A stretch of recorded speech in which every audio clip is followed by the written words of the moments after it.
आप देख रहे हैं जनता मंच। चुनावी का कवरेज करते हुए हम लोग भटनी में हैं और यहाँ पर कुछ लोगों से बात करते हैं कि यहाँ पर किसको वोट करेंगे और क्या मुद्दे रहेंगे उनके। क्या नाम है आपका? मेरा नाम मोनू तिवारी है। आपका गांव कौन सा है? नोनापार है। क्या कहेंगे आप? चुनाव आ गया है, तमाम प्रत्याशी घूम रहे हैं, किसको वोट करेंगे? हम तो वोट तो भाजपा के करेंगे, लेकिन हमारी भी एक मांग है माननीय प्रधानमंत्री मुख्यमंत्री महोदय जी से कि जो भी गांव में विकास कार्यों के लिए पैसा आता है हमारे ग्राम प्रधान द्वारा नहीं कराया जा रहा है। कितने वार्ड सदस्य हैं ये भी नहीं, ना सचिव आते हैं, ना सफाई कर्मी आता है, ना कुछ आता है।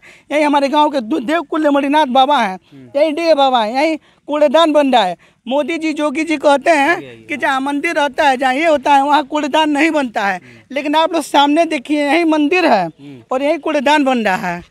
ये सब तो लगाया चौपाल वपाल लगता है, उससे खुश हैं कि नहीं है? हम सब चीज़ से खुश हैं। मैं माननीय मुख्यमंत्री महोदय, प्रधानमंत्री महोदय सबसे खुश हूँ। मैं भाजपा को वोट भी दूंगा। चलिए ठीक है, आगे जो है आपकी समस्या को हम लोग उठाएंगे और अधिकारियों तक भी पहुँचाएंगे कि आपकी समस्या का समाधान हो। यहाँ पर और कुछ लोग हैं, उनसे बात करते हैं, देखते हैं। क्या नाम है आपका? मेरा नाम है ऋषिकांत तिवारी। इस बार चुनाव में किसको वोट देना चाहते हैं, किस मुद्दे पे वोट देना चाहते हैं? हम भारतीय जनता पार्टी के हैं, उनको वोट देंगे। अच्छा, पार्टी से हैं? पार्टी को ही वोट देंगे।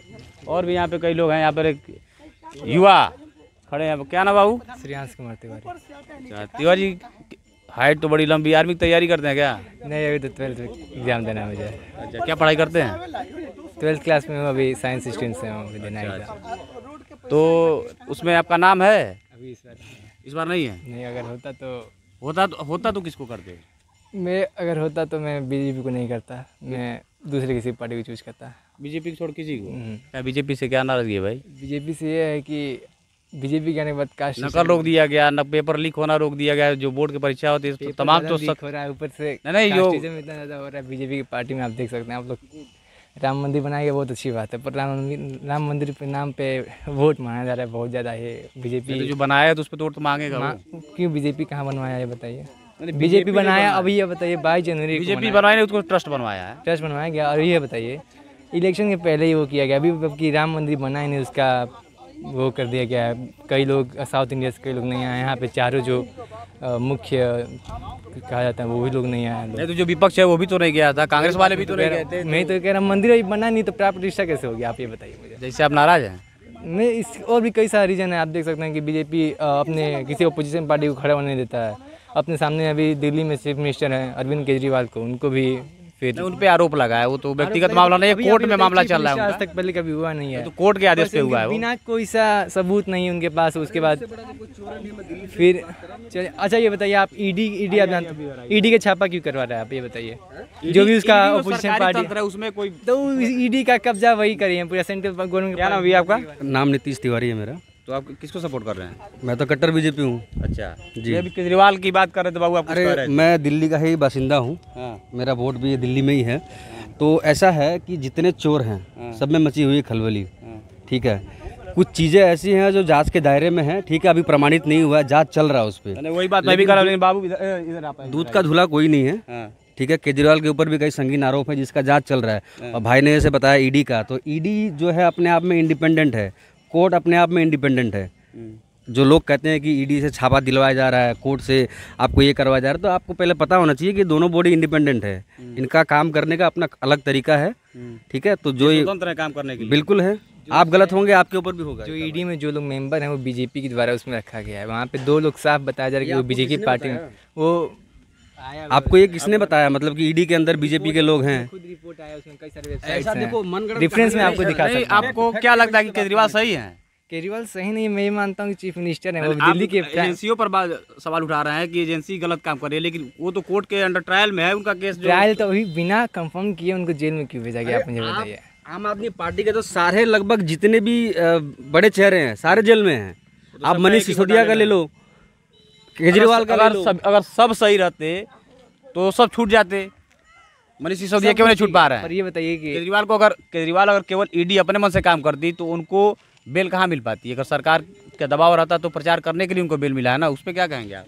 अच्छा, उनको पहले आप जानते हैं कि उनको फिर जाने वाले हैं, प्रचार करने के लिए छोड़ा गया उनको। तो प्रचार करने के लिए इसमें कोई तानाशाही तो नहीं दिख रही है। तानाशाही आपको ये बता रहा हूँ मैं, पहली बार आज से पहले आप कभी देखें कोई चीफ मिनिस्टर जो अभी प्रेजेंट टाइम में हो भी नहीं देखे, लेकिन कोर्ट जो आदेश करे, कोर्ट का आदेश तो सबको मानना पड़ता है, चाहे चीफ मिनिस्टर हो चाहे प्रेम हो। हर चीज पहली बार ही होता है। अब जो घोटाला करेगा जेल तो जाना पड़ेगा, चाहे वो मोदी हो चाहे केजरीवाल हो चाहे कोई भी हो। घोटाला कंफर्म माना नहीं गया तो क्यों हम नहीं है, किसी निर्दोष को बोला क्यों भेजा जाएगा? जब तक जुर्म साबित नहीं हुआ वो निर्दोष भी नहीं है, वो सस्पेक्ट है अभी।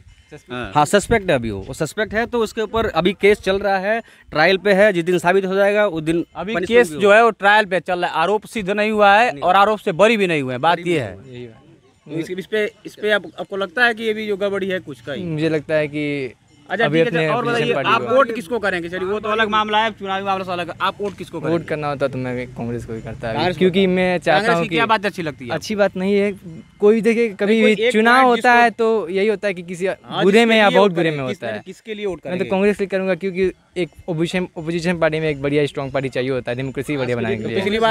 पिछली बार तो कोई एक चेहरा बताओ जो उतना भी नहीं था कि वो आप आए। एक तभी एक स्ट्रॉन्ग ओपोजिशन पार्टी चाहिए होता है डेमोक्रेसी में, मजबूत हो। हाँ एक मजबूत हो कि ताकि एक अफेंड कर सके। मैं चाहता हूँ बीजेपी जीते, सेंट्रल गवर्नमेंट उसी की हो, पर उसको एक डिफेंड करने के लिए ओपोजिशन पार्टी बढ़िया होनी चाहिए कि उसके ऊपर सवाल उठा सके आप ये क्यों कर रहे हैं और क्यों नहीं कर रहे हैं। सीट ला ही नहीं पा रहे हो तो उसमें क्या कोई करेगा? वो तो उनकी गलती तो नहीं, उसकी गलती नहीं है, पर मैं तभी मेरा वोट अगर पूछा जाए तो मैं उसी को करूँगा। और आपको बताऊँ कि कई सारे अभी आप देख सकते हैं लद्दाख में, वहाँ पे शुभम जो भी हैं वो काफ़ी टाइम से मणिपुर में आग लग रहा है, वही आप लोग देख रहे हैं। क्यों इस बार में एक भी बार बात नहीं कर रहे हैं उसके ऊपर? लाइव कॉन्फ्रेंस कभी नहीं हुआ उनके बारे में। फिर अगर मोदी जी से बात किया जाए कि कोई सा अनस्क्रिप्टेड कोई सा उनसे होता ही नहीं, वो स्क्रिप्टेड होता है कोई भी सा भी उनको रिपोर्ट अगर माना जाए तो। अब ये बताइए क्यों नहीं एक लाइव? अभी राहुल गांधी उनके साथ वो कर रहे हैं कि डिबेट हो जाए तो क्यों नहीं वो मान रहे हैं? क्यों मुँह छुपा के भाग रहे हैं? राहुल गांधी देखिए एक हास्यपाद है मस्त। राहुल गांधी से मतलब किस मुद्दे पर आप बात करना चाहोगे मोदी से? कोई मतलब एक मैटर तो होगा आपके मन में, इधर आ जाइए। कोई एक चीज तो ऐसा हो जिसपे कि तर्क वितर्क कर सके राहुल गांधी। उसके पहले प्राइम मिनिस्टर थे अपने, आप जानते हैं कौन थे? नाम मुझे नहीं आ रहा है अभी। मनमोहन सिंह थे। ठीक है। तो वो आप जानते हैं कि अपने टाइम में कितना ज़्यादा डिबेट और कितना ज़्यादा लाइव कॉन्फ्रेंस किए, उनके सामने कैसे ऐसे क्वेश्चन पूछा जाते थे। मोदी जी के सामने आप देखते हैं, एक बार उनके बहुत पहले का रिपोर्ट आया है, उनसे सवाल पूछा गया था, वो उस टाइम चुप हो गए थे कि क्या सवाल क्या था पूछा गया था? आप पूरी बात बताएगा और आधी बात बताइए, व्हाट्सएप वाला ज्ञान मत सिखाओ। व्हाट्सएप वाला ज्ञान आप मीडिया पे लाइव हो, पूरी बात बताओ आप। जैसे उससे पूछा गया था कि उनसे पूछा गया, मैं नहीं जानता उसने क्या, पर वो उस सवाल के जवाब नहीं दे पाया। युवाओं की यही दिक्कत है, उनको आधी बातें तो पता ही नहीं होती है कि पूछना क्या है, बहस किस पे करनी है। अब किसी ने बोल दिया कि रोजगार कम है, रोजगार किसके लिए कम है?